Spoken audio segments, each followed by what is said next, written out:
ذکر تین قسموں پر ہے۔ ہم لوگ نماز میں دعائے التحیات پڑھتے ہیں، التحیات للہ والصلوات، یہ تین لفظ ہیں۔ التحیات للہ، تمام عبادات تین قسموں پر، ذکر تین قسموں پر مبنی ہے۔ زبان سے کریں گے جیسے اللہ تعالیٰ کے اسماء ہیں، جیسے قرآن مجید ہے، فرقان حمید ہے، اس کی تلاوت کرنا، دعائیں پڑھنا، یہ زبان کا ذکر کہلائے گا، جس کو قولی ذکر کہا جاتا ہے۔ آپ قدم چلتے ہیں تو اللہ تعالیٰ کا تذکرہ کرتے ہیں، بیٹھتے ہیں، اٹھتے ہیں، سوتے ہیں، جاگتے ہیں، ہر موقع پر نبی کریم صلی اللہ علیہ وآلہ وسلم نے ہمیں دعا سکھائی۔ یہ کیا ہے؟ یہ اللہ تعالیٰ کا ذکر ہے۔ کھانا کھاتے ہوئے، کھانا کھانے کے بعد کھانے میں دعا پڑھنی بھول گئے، آپ بسم اللہ کہنے بھول گئے، درمیان میں کہیں یاد آ گئی تو تب بھی کہیں پہ اعوذ باللہ من الشیطان الرجیم، کہیں پہ آپ بسم اللہ الرحمن الرحیم، کہیں پہ قرآن کا کوئی لفظ آپ کی زبان پہ جاری ہو جاتا ہے، یہ اللہ کا ذکر۔ نبی کریم صلی اللہ علیہ وسلم نے ارشاد فرمایا ہے، افضل الذکر لا الہ الا اللہ۔ لوگوں، سب سے بہترین ذکر جو ہے جس سے آپ کی زبان تر رہنی چاہیے، وہ لا الہ الا اللہ۔ یہ ذکر کائنات کا سب سے بہترین ذکر ہے۔ بے شمار نبی کریم صلی اللہ علیہ وسلم نے ذکر ارشاد فرمائے ہیں۔ کہیں پہ ارشاد فرمایا ہے کہ اللہ کے عرش کے نیچے سے خزانہ ہے، لا حول ولا قوت الا باللہ، یہ اللہ کے خزانوں میں سے خزانہ ہے، کثرت کیا کرتے ہیں۔ کئی قرآن پاک کے الفاظ موجود ہیں، کہیں احادیث نبویہ میں صلی اللہ علیہ وسلم میں نبی کریم صلی اللہ علیہ وسلم نے ہمیں دعائیں سکھلائی ہیں۔ نماز کی دعا ہے، جنازہ کی دعا ہے، اٹھنے کی، بیٹھنے کی، ہر موقع پر نبی کریم صلی اللہ علیہ وسلم نے ہماری رہنمائی فرمائی ہے، اور اس میں ایک ہی بات ہے کہ اللہ تعالیٰ کا ذکر کیا، اللہ تعالیٰ کے ذکر کو، اللہ تعالیٰ کے نام کو بلند کیا جائے، یہ قولی ذکر ہے۔ اس کے بعد دوسری قسم ہے بدنی ذکر، جیسے اللہ کے فضل و کرم سے ہم سب یہ افراد جو ہیں وہ روزے سے، روزہ ایک بدنی عبادت ہے۔ بھوک اور پیاس، صبح کی آپ نے کھانا کھایا ہوا ہے، بھوک اور پیاس کو برداشت کر لیں گے، مغرب کے وقت تک آپ نے بھوک اور پیاس کو برداشت کرنا ہے، جسم کو تکلیف میں آپ نے رکھنا ہے۔ جسم کو جب تکلیف میں رکھیں گے تو یہ بدنی عبادت ہے۔ پھر آپ یہاں پر نماز جمعہ ادا کرنے کے لیے آئے ہیں، فزیکلی یہاں پر نماز بھی پڑھی جائے گی، نماز کا ادا کرنا بدنی عبادت ہے۔ دوسری قسم بدنی عبادت، نماز کا پڑھنا، روزہ رکھنا، طواف کعبہ کرنا، صفا مروہ کے درمیان دوڑنا، میدان عرفات میں جانا، یہ سارے کے سارے بدن کو تھکا دینے والی عبادتیں ہیں، اور یہ عبادتیں بدنی عبادات ہیں۔ تیسری قسم جو نبی کریم صلی اللہ علیہ وسلم نے ارشاد فرمائی ہے، وہ مالی عبادت ہے۔ جس طرح سے آپ اپنے مال میں سے اللہ کے حضور خرچ کرتے ہیں، روپے کے ساتھ، پیسے کے ساتھ، یا کسی بھی چیز کو اللہ کے حضور آپ دیتے ہیں، صدقہ، خیرات، یہ سبھی کچھ اس تیسرے قسم میں آتا ہے، چونکہ یہ بھی عبادت ہے، اور عبادت ہے ہی اللہ تعالیٰ کا ذکر، ہے ہی اللہ تعالیٰ کا ذکر۔ مسلمان کسی وقت منہ سے اللہ کا ذکر کر رہا ہوتا ہے، مسلمان کسی وقت زبان کے بعد اپنے بدن سے پریکٹیکل کر کے اللہ تعالیٰ کا ذکر کر رہا ہوتا ہے، نماز پڑھ رہا ہوتا ہے، کہیں پر روزہ رکھ رہا ہوتا ہے۔ مسلمان کہیں پر اپنے مال کو خرچ کر کے اللہ تعالیٰ کی رضامندی کی تلاش میں رہتا ہے، اس کو مالی عبادت کہا جاتا ہے۔ یہ 3 قسم کے ذکر موجود ہیں۔ جو شخص یہ ذکر کرتا ہے اس کو کیا ملتا ہے؟ حضرت ابراہیم علیہ السلام نے نبی کریم صلی اللہ علیہ وسلم سے کچھ باتیں کی۔ جب معراج کی رات آدھا آسمانوں میں تشریف لے گئے، وہاں پر جد الانبیاء سیدنا ابراہیم علیہ السلام سے جب ملاقات ہوئی، آپ نے فرمایا کہ جنت ایک میدان ہے، زمین بڑی زرخیز ہے، وہاں پر چٹیل میدان کی صورت میں ہے، اپنی امت کو جا کے کہنا کہ بیج ڈال دی جائے، بیج ڈال دی جائے، تاکہ جو تمہارے حصے کی جنت ملنی ہے اس میں اللہ تعالیٰ پہلے سے ہی پودے لگا دیں، درخت کی چھاؤں ہو، نیچے سے نہر چل رہی ہو، درمیان میں آپ چار پہ بچھا کے بیٹھے ہو تو کون ایسی کے وہاں پہ لے آئے؟ ساون بھادو کا موسم ہے، مئی جون کا موسم ہے، نہروں میں ہم چلے جاتے ہیں، مچھاریں ڈال کے بیٹھ جاتے ہیں، اور درخت کی اگر چھاں ہو تو وہاں پہ نہانے کا مزہ بھی تو بالا ہوتا ہے۔ وہ چٹیل میدان میں سایہ دار درخت آپ نے لگانے ہیں، کس طرح سے لگانے ہیں؟ آپ ارشاد فرماتے ہیں کہ اپنی امت کو میرا پیغام دینا کہ وہ اللہ تعالیٰ کا ذکر کرے، وہ جتنا ذکر کرتے چلے جائیں گے اتنے ہی زیادہ تعداد میں اللہ تعالیٰ درخت لگاتا چلا جائے۔ کیسے؟ ہر نماز کے بعد ہمیں ایک دعا سکھلائی گئی، 33 دفعہ سبحان اللہ، 33 دفعہ الحمدللہ، اور 34 بار اللہ اکبر۔ یہ 100 دفعہ جو تسبیح فاطمہ الزہرا رضی اللہ تعالیٰ عنہ کے نام سے منسوب ہے، اگر ہم یہ اللہ تعالیٰ کے ناموں کا ذکر کر لیں ایک 100 دفعہ نماز کے بعد، 5 نمازیں ادا کرنے کے بعد یہ 5 تسبیحیں بنتی ہیں، تو اللہ تعالیٰ دن میں آپ کے 500 درخت ڈلے گا۔ جب قیامت میں آپ کو جنت ملے گی نا انشاءاللہ العزیز ہم سب کو، تو ہمارے وہاں پہ درخت اگے ہوں، 500 درخت پھل اور سایہ دار، جس کے نیچے بیٹھ کر انسان کی زندگی کو تازگی آئے۔ یہ تو صرف نمازوں کے اوقات میں ہے۔ آپ جو فارغ بیٹھے ہیں یا اپنے کام اور کاج پہ مشغول ہیں، یا آپ کوئی سفر کر رہے ہیں، یا آپ کچھ اور کر رہے ہیں، بیٹھ کے ہم اور بھی مصروفیت ڈھونڈ رہے ہوتے ہیں، تو کیوں نہ ہم ذکر الہی کے ساتھ اپنی زبان کو کریں۔ یہ 500 تو وہ ذکر ہے جو انسان 2 منٹ بھی نہیں لگتے تو کر لیتا ہے۔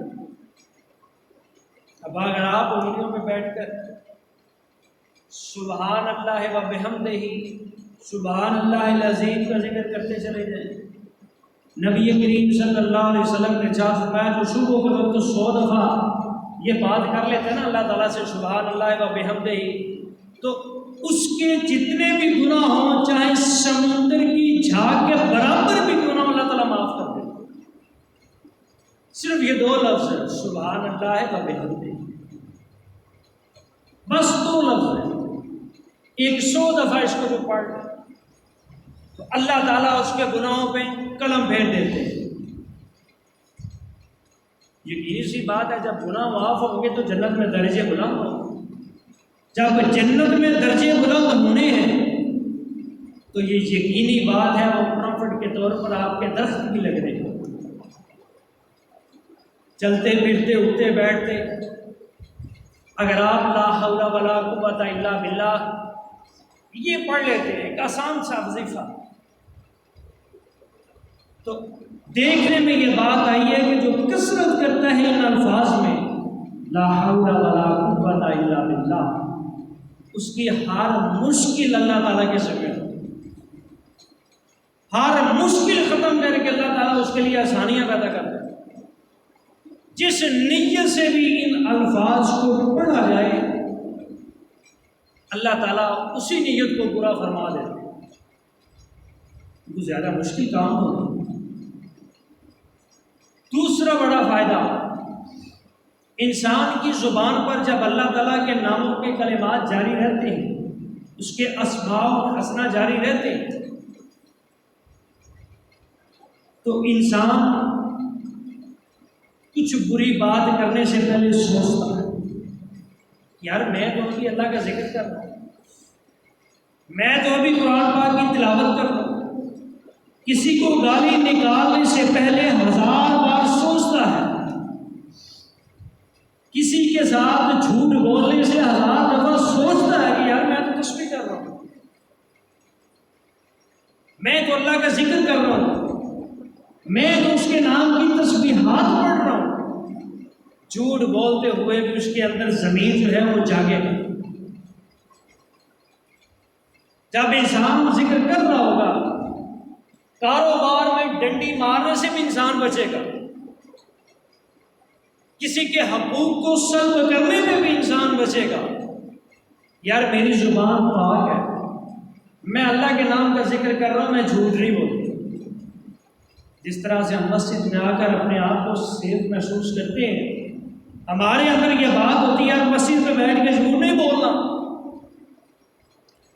ہمارے اندر یہ بات ہوتی ہے کہ مسجد میں آ کر کسی کو گالی نہیں دینی، ہمارے اندر یہ بات موجود ہے، مسجد میں عبادت کے لیے آیا ہوں، کسی کے ساتھ وعدہ خلافی نہیں کرنی، دھوکہ نہیں دینا۔ تو جب بیٹھ کر ہم اللہ تعالیٰ کے نام کا ذکر کر رہے ہوتے ہیں، وہ بھی تو عبادت ہے، وہ بھی اللہ تعالیٰ کی عبادت ہے، اور اس عبادت میں کوئی بھی اللہ تعالیٰ کی نافرمانی روا نہیں ہے۔ جس طرح نماز میں نافرمانی جائز نہیں ہے، اسی طرح جب آپ ذکر کر رہے ہوتے ہیں تب بھی اللہ تعالیٰ کی نافرمانی جائز ہے۔ یہ دنیاوی فائدہ۔ تیسرا بڑا فائدہ، قرآن مجید فرقان حمید میں اللہ تعالیٰ نے ارشاد فرمایا ہے کہ جب آپ اللہ کے ساتھ لو لگا لیں، یا ایھا الذین آمنوا اتقوا اللہ وقولوا قولا سدیدا یصلح لکم اعمالکم، پھر تمہارے دنیا کے جتنے اعمال ہیں نا، جو تم کرتے ہو رزق حلال کمانے کے لیے محنت کرتے ہو، اللہ تعالیٰ اس میں آسانی پیدا کر دیتے ہیں، اللہ تعالیٰ اس میں مشکل نہیں ڈالتے، تمہاری گرم بن جاتی ہے، تمہارے معاملات ٹھیک ہو جاتے ہیں۔ وَيُصْلِحْ لَكُمْ أَعْمَالَكُمْ، تمہارے سارے کے سارے اعمال اللہ تعالیٰ ٹھیک کر دیں۔ رزق حلال جب ٹھیک ہو جائے تو کشادہ ہو جائے، جب آسانی سے ملنا شروع ہو جائے تو ساری پریشانیاں دور ہو جاتی ہیں۔ سارے لوگ کہتے ہیں نا کہ جیب کے اندر پیسے موجود ہوں تو سب کچھ مل جاتا ہے، تو یہ رزق حلال اللہ تعالیٰ وفر کر دیتے ہیں، اس کی اصلاح فرما دیتے ہیں۔ یہ دنیا کا فائدہ۔ آخرت کا فائدہ کیا ہے؟ وَيَغْفِرْ لَكُمْ ذُنُوبَكُمْ، آخرت میں جب تم نے جی کر کے اٹھنا ہے نا تو اللہ تعالیٰ تمہارے گناہوں کو معاف فرما دے، صرف یہ عبادت کرنے سے کہ وَيَغْفِرْ لَكُمْ ذُنُوبَكُمْ، تمہارے سارے کے سارے گناہ جو ہے وہ معاف کر دیے جاتے ہیں۔ ایک کلمہ پڑھنے سے استغفر اللہ استغفر اللہ استغفر اللہ، کتنا بڑا کلمہ، اٹھتے بیٹھتے سوتے جاگتے چلتے پھرتے آتے جاتے کہیں پہ کس حال میں بھی ہو تو یہ کلمہ زبان پہ جائے، استغفر اللہ۔ ام المومنین سیدہ عائشہ صدیقہ رضی اللہ تعالیٰ عنہ ارشاد فرماتی ہے کہ جناب نبی کریم صلی اللہ علیہ وسلم ایک جگہ پر بیٹھ کر 70 دفعہ استغفار کر لیا، تو زیادہ ٹائم تو نہیں نہ لگتا۔ یہ اللہ تعالیٰ کے ذکر کی وجہ سے، اللہ تعالیٰ کے ذکر کرنے کی وجہ سے یہ سارا کچھ، اور اس کا نقصان کیا ہے؟ وَمَنْ أَعْرَضَ عَنْ ذِكْرِي فَإِنَّ لَهُ مَعِيشَةً ضَنْكًا نَحْشُرُهُ يَوْمَ الْقِيَامَةِ أَعْمَىٰ۔ پہلے تو تھا نا کہ جو ذکر کرتا ہے اس کے لیے آسانیاں، ہر معاملے میں اللہ تعالیٰ آسانیاں پیدا کر دیتے ہیں۔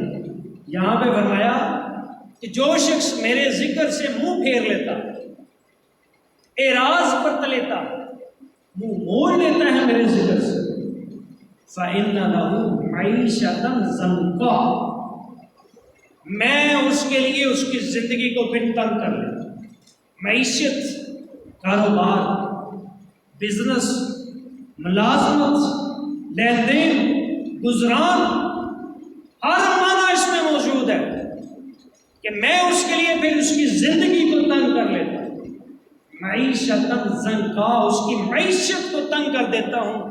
جب وہ معیشت تنگ ہوگی انسان کے پلے کیا رہتا ہے؟ نہ کھانے کو کچھ، نہ پہننے کو کچھ، نہ رہنے کو کچھ، نہ پینے کو کچھ، نہ لیٹنے کو، سونے کو، نہ جاگنے کو کچھ، پھر زندگی کیا ہے؟ ایک خشک پتے کی طرح، ہوا چلے تو ادھر اڑ گئے، ہوا چلے تو ادھر اڑ گئے، اپنی کوئی مرضی نہیں، اپنی کوئی رضا اور منشا نہیں۔ یہ مثال، پہلا نقصان، یہ بھی رمضان شروع جب ہوا تھا تو آٹے کی قلت پڑی تھی، آپ کو یاد ہو؟ آٹا لینے کے لیے بڑی بڑی قطاریں لگی، لوگوں نے جانیں بھی دی، مر بھی گئے بیچارے آٹے کے لیے۔ آپ یہ بھی سمجھتے ہیں کہ دنیا کے بہترین خطے میں ہم بیٹھے ہوئے ہیں، یہ دیکھیں گندم، الحمدللہ، دیکھیں حد نگاہ گندم، یہ پنجاب اور سندھ دنیا کے بہترین زرعی ملک ہے، ہماری لاکھوں ٹن پیداوار اضافی ہے ہماری ضرورتوں سے۔ اگر بندے کی پتر ہمارے پاس گورنمنٹ ہو نا تو یہ ساری کی ساری گندم ہمیں فری بھی دے دو تب بھی بچ جاتی ہے، اتنی وافر مقدار میں گندم، اللہ کا اتنا فضل ہے ہمارے اوپر۔ لیکن تھوڑی سی ناراضگی کا اظہار کیا اس نے، گودام بھرے ہوئے ہیں، دکانیں آٹے سے بھری ہوئی ہیں، فلور ملیں ہیں، ہر قدم پہ فلور مل ہے، لیکن آٹے کی دسترس نہیں تھی، لوگوں کے پاس وسائل نہیں تھے آٹا خریدنے۔ ابھی نعمت موجود ہے لیکن اس کی قیمت ہمارے پاس موجود نہیں تھی کہ وہ ٹرک کھڑا ہے ہم قیمت دے کے آٹا لے لیں۔ یہ نہیں ہے کہ آٹا مل نہیں رہا، یہ قطعی طور پر ایسی بات نہیں ہے، دکانیں آج بھی بھری ہوئی ہیں، فلور ملیں آج بھی بھری ہوئی ہیں، صرف اس کی قیمت ہم نہیں ادا کر سکتے، صرف قیمت۔ ابھی یوں کر کے گندم پڑی ہوئی ہے اور ہمارا ہاتھ یہاں پہ ہے، یہاں پہ نہیں ہے۔ تھوڑی سی ناراضگی اللہ نے کہی ہے، فَإِنَّ لَهُ مَعِيشَةً ضَنْكَا، میں تیری معیشت کو تنگ کر دوں۔ دنیا کے انواع و اقسام کے پھل ہمارے ہاں پیدا ہوتے ہیں لیکن دسترس نہیں ہے۔ 200 روپے کلو، 250 روپے کلو خربوزہ ہم نے دیکھا چند دنوں میں، اتنا خربوزہ میں نے کہا کوئی اور وافر مقدار میں پھل نہیں، اتنا خربوزہ تھا، لیکن قیمتیں دیکھیں آسمان کو لگی ہوئی ہیں، خربوزہ موجود ہے، صرف لے نہیں سکتے۔ چاول، دنیا کا سب سے بہترین چاول آپ پیدا کرنا موجود ہے لیکن اس کی قیمت ہم ادا نہیں کر سکے، یہ ہے معیشت زنکا۔ تم نے میرے ذکر سے منہ پھیرا، میں نے اپنی رضامندی تم سے چھین لی، اپنی رحمتیں، اپنی برکتیں تم سے چھین لی۔ آئے ہیں 16-17 ہزار کا توڑا چاول کا مل۔ ہمارے ہاں یہ کلچر ہے نا، کسی کو چھینک آ گئی پکا لو چاول، کسی کو کھانسی آ گئی گڑ پا لو مرچ، کسی کا سر درد تو کھچڑی پکا لو، کسی کو بخار چڑھ گیا کوئی گال نہیں، تھوڑا جہیز کھا، تھوڑا سا یوں بخار آیا ابلے چاول پکا لیں، اس میں چینی مکس کر کے گھی دے، بخار اتر جائے۔ یعنی کہ غذا بھی اور دوا بھی ہماری چاول تھے، کدھر ہے ہم چاول؟ مرگ ہوگی تو چاول، فوتگی ہوگی تو چاول، دنیا کا کوئی ایونٹ ہمارے اس علاقے میں آ گیا تو چاول بھرے پڑے ہوئے، گودام کے گودام بھرے ہوئے ہیں لیکن ہماری دسترس میں نہیں ہے۔ یوں کر کے اللہ نے پرے کر دیے، پیسے نہیں ہے پاس، کون لے گا 16-17-18 ہزار کا توڑا؟ کوئی بھرے گا نا کہ قیمت ہے۔ ابھی اللہ تعالیٰ کی ناراضگی کے آثار آئے ہمارے، اگر وہ ذات ناراض ہو گئی تو یقین مان لیے ہمارے پاس کچھ نہیں بچے گا. یہ تو فصل اب کھڑی ہے نا، اللہ کا لاکھ لاکھ شکر ہے، لاکھ لاکھ شکر ہے. اسی فصل کا جھاڑ پھینک دے نیچے، اسے کسی نے پوچھنا، اسی فصل میں کیڑے ڈال دے، اسی فصل کو تباہ کر دے، تو پوچھنے والا ہے اس کو؟ پکی فصل پہ گڑا ڈال دے، برو باری ڈال دے، اس کی مرضیاں ہیں. لیکن ہم جانتے ہیں تو وہ زیادہ بہتر جانتی ہے کہ میری مخلوق کا کھانا پکا ہوگا. مخلوق کا سارا دار و مدار ہے اس فصل پہ، انشاءاللہ تعالیٰ یہ پکے گی. لیکن بات کرنے کا مقصد یہ ہے کہ ہم اس قرآن سے بھی منہ موڑے گئے. تو آیت کریمہ میں نے آپ کے سامنے تلاوت کی، لو انزلنا ھذا القرآن علی جبل لرأیتہ خاشعا متصدعا من خشیۃ اللہ. اس قرآن کو اگر ہم پہاڑوں پہ نازل کرتے تو اللہ تعالیٰ فرماتے ہیں وہ بھی ریزہ ریزہ ہو جاتے اللہ تعالیٰ کے خوف و ڈر سے. اتنی زبردست کتاب ہے. اور ایک ہم ہیں کہ ہم نے قرآن کی طرف کبھی منہ نہیں کیا، ہم نے قرآن کی طرف کبھی سوچ و بچار کے لیے ٹائم ہی نہیں نکالا. ہم نے اس اللہ تعالیٰ کے ذکر کو کبھی اپنے ہاں جگہ ہی نہیں دی. کبھی اکیلے بیٹھ کر سوچیے گا کہ اللہ تعالیٰ کا قرآن میری زندگی میں کدھر ہے. صبح کے جاگتے ہیں آپ، شام تک کولو کے بیل کی طرح محنت و مزدوری کرتے رہتے ہیں، بال بچوں کی خاطر لڑائیاں لیتے ہیں، آپ لوگوں کی ناراضگیاں مول لیتے ہیں لڑائیاں لینے کی خاطر. کالے کرا کو ہم نے اللہ کے ہاں جانا نہیں. ادھر سے ہمارا جنازہ ہونا ہے، ادھر سے ہمارے بچوں نے جو عام طور پر رسم ہماری پرسوں تیسرے کا ختم ہو گیا، قرآن خوانی ہوگی تو قرآن خوانی پہ ہمارے بچوں نے نہیں بیٹھنا. اگر آپ کو یقین نہیں تو روزانہ بنتے ہیں لوگ، ان کی قرآن خوانیوں پہ جائیں، ذرا دیکھنے کے لیے چلے جائیں. اس کا سگا بیٹا نہیں بیٹھا ہوگا، اس کے اپنے بچے قرآن خوانی نہیں کر رہے ہوں گے. ہم جیسے لوگ جو ادھر سے آئے ہوئے نا کھانا کھانے کے لیے، وہ بیٹھے قرآن پڑھتے ہیں. کسی کی عبادت کسی کے لیے تو ویسے ہی قبول نہیں. یہ تو ہو ہی نہ سکتا کہ آپ سارے اٹھ کے چلے جائیں میں نماز پڑھ لیتا ہوں، آپ کو کہتا ہوں کوئی بات نہیں جی میں نے پڑھ لیا آپ سب کیوں. ایسا تو نہ ہوتی. آپ جائیں باہر جا کے پانی شانی پیئے، شربت پیئے، بڑی دھوپ ہے، میں بیٹھا ہوں ادھر پنکھے کے نیچے، آپ کی طرف سے میرا روزہ اور آپ سب کا روزہ. ایسا تو نہیں ہوتا. جب بچوں نے بات کے لیے قرآن نہیں پڑھنا تو کسی غیر کو کیا ہے کہ وہ پڑھے گا. یہ ہے ہمارا انجام. ان بچوں کے لیے ہم فراڈ لگاتے پھرتے ہیں، ان بچوں کے لیے ہم رات دن ایک کر کے بیٹھے ہوئے ہیں جنہوں نے ہمارے ہاں قبر پہ جا کر دعائیں خیر بھی نہیں کرتی. ان بچوں نے ہماری قبر پہ آ کے دھیان بھی نہیں دینا، اور ہم اللہ کے بندوں کن بول بلیوں میں پڑ گئے ہوئے. اچھا بچے تو تب پڑھیں گے نا جب ہم اپنے والدین کے لیے بھی پڑھتے ہیں. یہیں پہ بات ہو جاتی ہے، نتھارا ہو جاتا ہے. ڈالیں اپنے گریبان میں منہ جھانکیں، آپ اپنے والدین کے لیے کتنا قرآن پڑھا ہے آپ نے؟ ہم نے نہیں ماننا.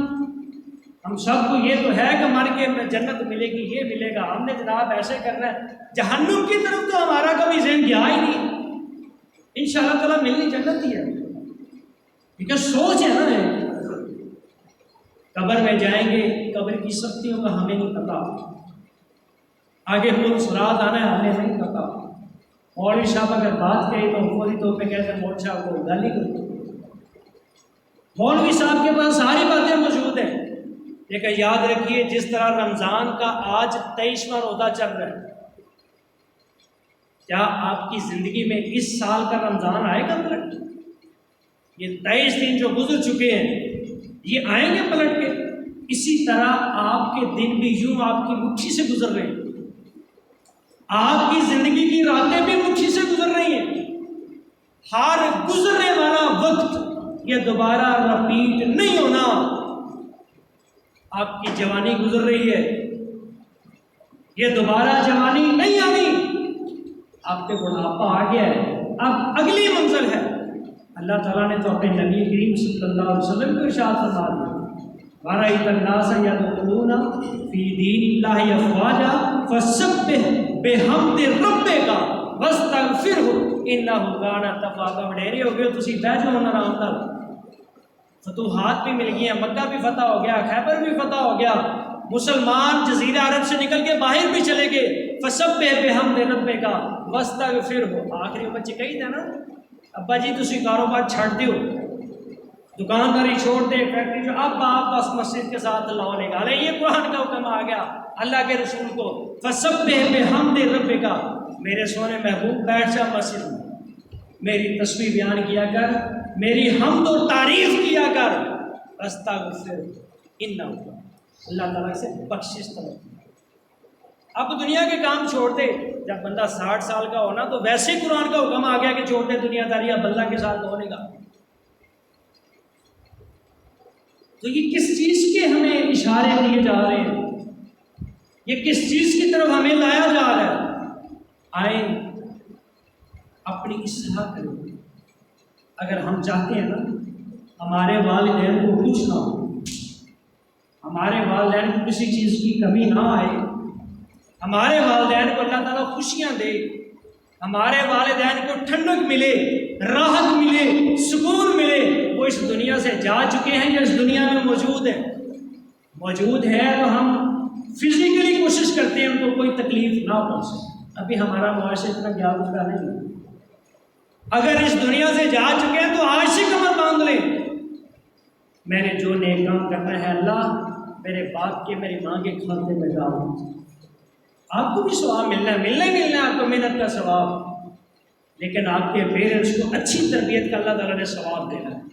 ان کی قبر پہ جا کے دعا خیر بھی کرنی ہے، ان کے لیے جب بیٹھیں گے نا قرآن پاک پڑھنے کے تو تب ایک ایک لفظ کے بدلے ان کے درجات بھی بلند ہوتے رہیں گے۔ جب آپ اپنے بچوں پر بیٹھ کر قرآن پاک کی تلاوت کریں گے اور یہ دعا کریں گے، اللہ میرے باپ کی قبر کو ٹھنڈا کر، اس کو جنت الفردوس میں اعلیٰ مقام عطا فرما۔ آپ کا چھوٹا سا بچہ گزرتے ہوئے جب یہ دعا سنے گا نا کہ میرا باپ میرے دادے کے لیے یہ دعا کر رہا ہے، خدا کی قسم یہ بچہ کل آپ کے لیے بھی دعا کرے۔ اس کے لیے ضروری ہے کہ ہم اپنے باپوں کا لحاظ کریں۔ اگر ہم اپنے بڑوں کا لحاظ کریں گے، کل کو ہماری نسل آنے والی ہمارا لحاظ کرے گی۔ بچوں کو انگل کے ساتھ لے جا کر قبرستان میں قبر سیدھی کیا کرے، بتایا کرے بیٹا یہ تیرے دادا ابو کی قبر ہے، یہ دادی امی کی قبر ہے، یہ فلاں کی قبر ہے، رشتے مینشن کیا کرے۔ یہ جو گھر ہم چھتتے ہیں، یہ گھر اس کے اندر کروڑوں روپیہ لگاتے ہیں، کبھی کو پکا پکا رہا اس میں؟ ہمارا اصل گھر یہ قبرستان، وہاں پر جا کر ملکیت کی بات کیا کریں۔ بیٹا یہ میرے باپ کی قبر ہے، یہ میری ماں کی قبر ہے، یہ میری بہن کی قبر ہے، یہ میری بھائی کی قبر ہے، یہ ہمارے فلاں کی قبر ہے، یہ ہمارے فلاں کی قبر ہے۔ اس بچے کے دل میں یہ خیال آئے گا جب میرا دادا نہیں رہا، جب میری دادی نہیں رہی، جب میرا تایا نہیں رہا، جب میری پھوپھی نہیں رہی، جب میرا نانا نہیں رہا، جب میری نانی نہیں رہی، تو میں نے کہاں پہ رہنا ہے؟ پھر نسل بدلتی ہے، پھر قوم بدلتی ہے، پھر ترجیحات بدلتی ہیں، پھر اللہ کی طرف لو لگتی ہے، پھر معاملات آسان ہوتے ہیں۔ اللہ تعالیٰ سے دعا ہے کہ وہ ہمیں عمل پیرا ہونے کی توفیق بخشے۔ وآخر دعوانا الحمدللہ رب العالمین۔